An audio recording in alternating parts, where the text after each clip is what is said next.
All right, this is a film report at the Justice Center, Portland, Oregon, June 20th. We got a small 1,500 to maybe under 1,000 crowd tonight. And I'm gonna interview this gentleman here with the snack van. How you doing tonight? Exhausted. Exhausted. And what's your name? Jeva. Jacob. Jeva. J-Bob? Jeva. J-E-V-A. J-Bob, okay, sorry. So it looks like you got your snack truck here going on. I just talked to you a little bit. You said you were from Chaz up in Seattle and you came down here? Yeah, or Chop. Chop now? Chop, Chaz. Yeah. Can't keep up. What got you involved in the protest to begin with? You personally? A friend of mine, close friend of mine, said I'm coming. I mean, it was somewhat became clear that I guess I was going to have to go, but he said I'm coming for you, Seattle, and it was meant as in protection. And oh yeah. That kind of triggered me, and the rest of it has kind of been along for the ride. Like fireworks down there? More fireworks, yeah. Yeah. So, do you have any personal interest in the protest? Any attachment to it in any way? I mean, bad close friends who were, say they paid or it affected them closely. And, yeah. I wouldn't say it affected me personally, but I think just seeing or being around those people that are actually affected by it does. You feel it. Okay. All right. So what brought you down to Portland from Chaz? Well, Chaz was, growing every day. It was continuing to get better. The basic function that I did at the front, which was, taking care of people, handing out water, medical supplies, stuff like that. Yeah. It was slowly being absorbed by the community. I went from being at the front to running along the barricades and doing supply runs all night for them. To basically, that was basically the last thing I did because everything was sort of being absorbed by the community. It was 24-hour cooking, people started taking care of each other more and more, so that's, and I know you guys needed me. I was on my way to LA, and I figured I could help out here. So it looks like you've got like a semi-permanent shelving system that pops in and out here. Is this kind of something you do every once in a while at different places? No, it just, that became from this. It was first just duct tape shelving that came up. So you just slap these rollers in real quick and pop the shelf in there? I worked with some people that I met through the BLM stuff. We did some lunchtime building right before I head out. I did some of this build, but then I didn't have enough of it finished before I needed to move into it. So I basically had some help from a mechanic and a carpenter. And we made this amazing I'm very happy with it. So you got drinks and chips, the snacks, and little medical supplies up top. You're just giving that all out for free? Yeah. Did you buy all that, or are you having people donate it to you, or how you financing this? Well, I got my own money. I don't need to worry about that. Yeah. There is people that wanted to get involved very early. We had organizations and stuff get involved for our supply lines and doing funding and stuff. Personally, I haven't been able to wait on any of that. Like, once you ask any of those people anything, you have to wait. It's like I asked them for storage containers that we can use as vehicle barriers, and like a week later they were just at a board meeting about something like that, trying to get a solution, and it's just way too late. So I haven't had the luxury of using donations, but there is it hasn't been a single effort.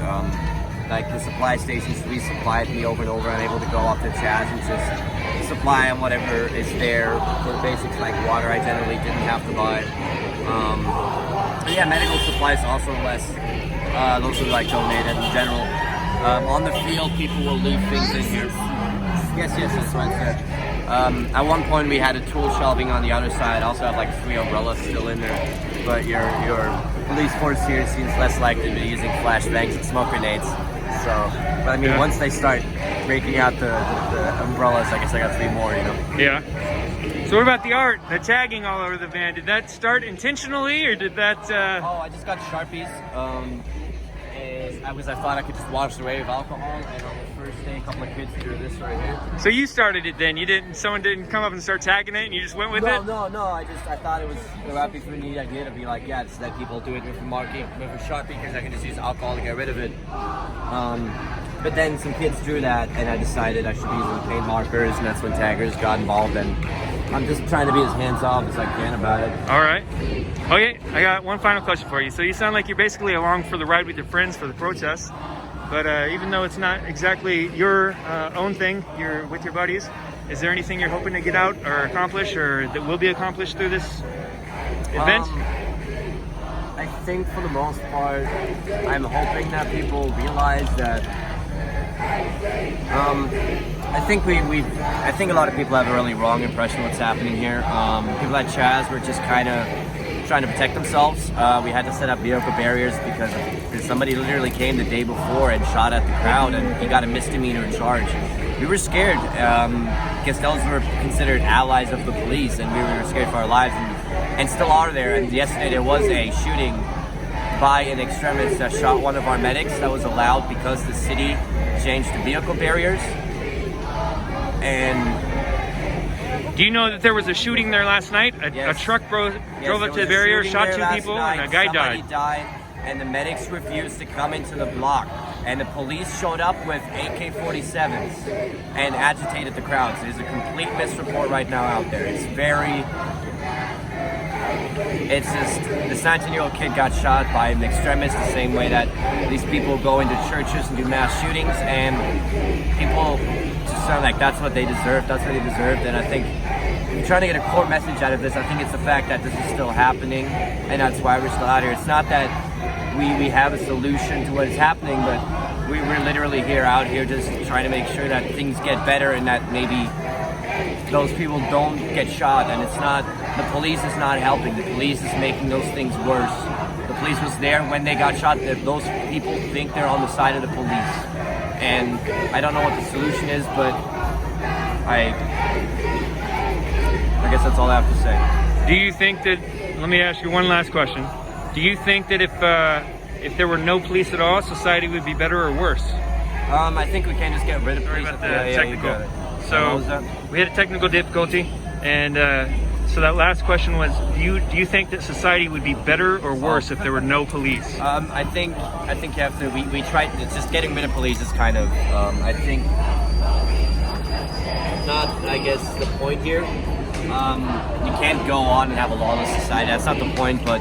If you get rid of the fact that you think that you need police, then yeah, I think these people think that they need police and that's justified. It's like that they're scared and they need this protection, when in reality, yes, there are those people out there, yes, there are those dangers, but because you're grouping these people together and everything, you're making it worse. So when I would argue that whatever we have as police now, if we got rid of that and people just showed up and tried to help and de-escalate the way they have been at Chaz, then absolutely we'd be better off. That's basically the idea that if we tore down the structures of society, that organic structures would replace them naturally without control or oversight? To some extent, yes. I think we can't just be, you're not without leadership, you're not without any form of direction, but you kind of as an influencer, and people describe this as I heard it today on Joe Rogan's podcast where Eric Weinstein said that the influencer doesn't actually have the power to make change or something along those lines, but I actually think that the influencer, in a way, actually has an implied responsibility of the people to kind of take that over the same way that a father has a responsibility for their child. And I think that those roles, if somebody doesn't show up and forcefully kind of take it, that somebody naturally falls into that position. And so that leadership, yes, I think that organically comes, but I don't think that we can't expect to just be hands off. This is a matter of people need to feel that own responsibility of keeping each other safe. All right, thank you for the interview.